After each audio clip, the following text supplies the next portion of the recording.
सभी को मेरा नमस्कार। आज है 1 जनवरी। तो आज का वीडियो का टॉपिक है पॉलिटी यानी भारत की राज व्यवस्था। इससे पूर्व की क्लासेस में हमने आर्टिकल 32 तक समझा था, यानी कि आर्टिकल 29 से लेकर 30 तक इससे पूर्व क्लासेस में हम समझ चुके थे। और इससे पूर्व क्लासेस में हमने आर्टिकल 32 तक समझा था। आर्टिकल 32 के अंतर्गत हमने 5 प्रकार की रिटें पढ़ी थी। तो 5 प्रकार की रिटें कौन कौन सी है इसके बारे में आज हम डिटेल से हम समझेंगे। चलिए स्टार्ट करते हैं। यानी बात हो रही भाग 3 की। किसकी हो रही है? बात हो रही भाग 3 की, यानी कि भाग 3 में जो मौलिक अधिकार दिए हैं, तो मौलिक अधिकार का जो संवैधानिक उपचारों का अधिकार यानी कि आर्टिकल 32, यानी आर्टिकल 32 की बात हो रही है। तो संवैधानिक उपचारों का अधिकार यानी आर्टिकल 32 में दिया गया है, यानी कि भाग 3 में दिए गए मौलिक अधिकारों को लागू करने का अधिकार किसमें है? किसमें? आर्टिकल 32 के तहत। यानी आर्टिकल 32 के तहत जो मौलिक अधिकार है उनको लागू करने का क्या है? अधिकार है। यानी आर्टिकल 32 के तहत। तो आर्टिकल 32 के तहत सुप्रीम कोर्ट में कितने प्रकार की रिट जारी कर सकते हैं? 5 प्रकार की। तो आज हम 5 प्रकार की रिट समझते हैं। कौन कौन सी होती है रिटें? तो सबसे पहले रिट आती है आपकी बंदी प्रत्यक्षीकरण। क्या पहली रिट आती है? बंदी प्रत्यक्षीकरण। तो बंदी प्रत्यक्षीकरण का मतलब क्या होता है? तो बंदी प्रत्यक्षीकरण का मतलब होता है, इसका शाब्दिक अर्थ पहले समझते हैं। इसका शाब्दिक अर्थ है व्यक्ति को प्रस्तुत किया जाए। इसका शाब्दिक अर्थ है व्यक्ति को प्रस्तुत किया जाए। इस रिट के अंतर्गत न्यायालय किसी को भी आदेश दे सकता है कि जिस व्यक्ति के मूल अधिकारों का हनन हुआ है उसे सशरीर हमारे सामने पेश करो।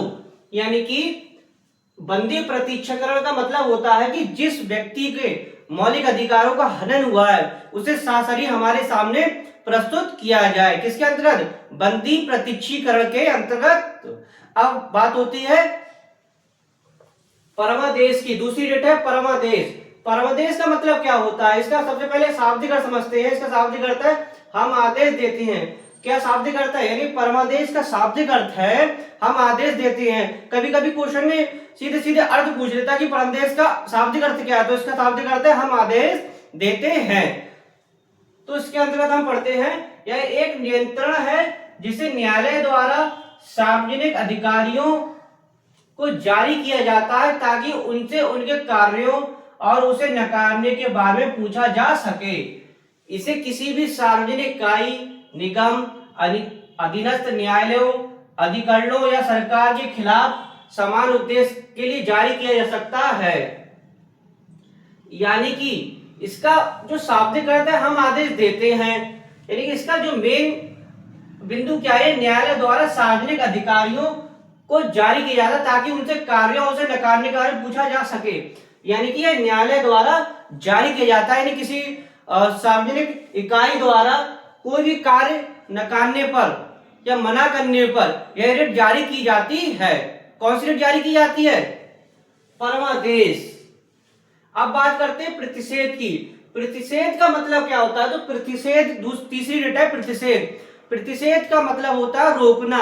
क्या होता है? रोकना। इसे किसी उच्च न्यायालय द्वारा अधीनस्थ न्यायालय को या अधिकरणों को अपने न्याय क्षेत्र से उच्च न्यायिक कार्यों को करने से रोकने के लिए जारी किया जाता है। यानी कि उच्च न्यायालय द्वारा जो अधीनस्थ न्यायालय है, यानी कि उसके अंतर्गत कोई केस नहीं आ रहा है, तो उसे रोकने के लिए यह रिट जारी की जाती है। कौन सी रिट? यह रिट जारी की जाती है। कौन सी रिट? प्रतिषेध, यानी रोकना। यानी कि क्या है? रोकना। नाम से पता चला रोकना। यानी अधीनस्थ उच्च न्यायालय द्वारा अधीनस्थ न्यायालय को या अधिकरणों को अपने न्याय क्षेत्र से उच्च न्यायिक कार्यों को करने से रोकने के लिए, यानी कि उनकी पावर के अंतर्गत वह काम नहीं आ रहा है तब भी वो कर रहे हैं, तो उसको रोकने के लिए उच्च न्यायालय द्वारा अधीनस्थ न्यायालय के विरुद्ध जारी की जाती है। अब बात करते हैं उत्प्रेषण। उत्प्रेषण का मतलब क्या होता है? उत्प्रेषण मतलब होता है मंगवाना। क्या होता है? मंगवाना या प्रमाणित या सूचना देना। इसको समझते हैं, यह उच्च न्यायालय द्वारा अधीनस्थ न्यायालयों को या लंबित मामलों के स्थानांतरण को सीधे या पत्र जारी कर दिए जाते हैं। यानी कि उत्प्रेषण का मतलब होता है मंगवाना। यानी यही भी क्या? उच्च न्यायालय द्वारा अधीनस्थ न्यायालयों से जो लंबित प्रकरण चल रहे हैं, ठीक है, उनको क्या चाहिए, मंगवाना, यानी मंगवाना, ठीक है, यानी कि जो उच्च न्यायालय है, जो उसके अंदर अधीनस्थ न्यायालय आ रही है, तो उसके अंदर जो लंबित मामले हैं उसको अपने पास बुलवाकर उसे तुरंत निस्तारित करना, तो इस रिट के अंतर्गत आता है। किसके रिट के अंतर्गत, उत्प्रेषण यानी मंगवाना। अब लास्ट रिट है अधिकार परीक्षा।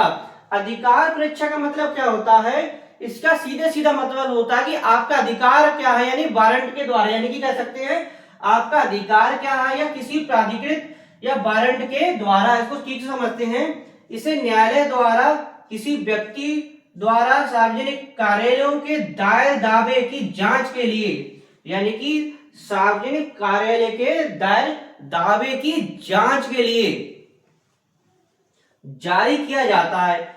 यानी कह सकते हैं ऐसे व्यक्तियों के विरुद्ध जो लोक पद को अवैध रूप से धारण किए हुए हैं, यानी कि ऐसे व्यक्तियों के विरुद्ध यह रिट जारी की जाती है जो लोक पद को कैसे अवैध रूप से, कैसे अवैध रूप से धारण किए हुए हैं। तो कौन सी रिट जारी करेंगे, तो हम रिट जारी करेंगे अधिकार परीक्षा।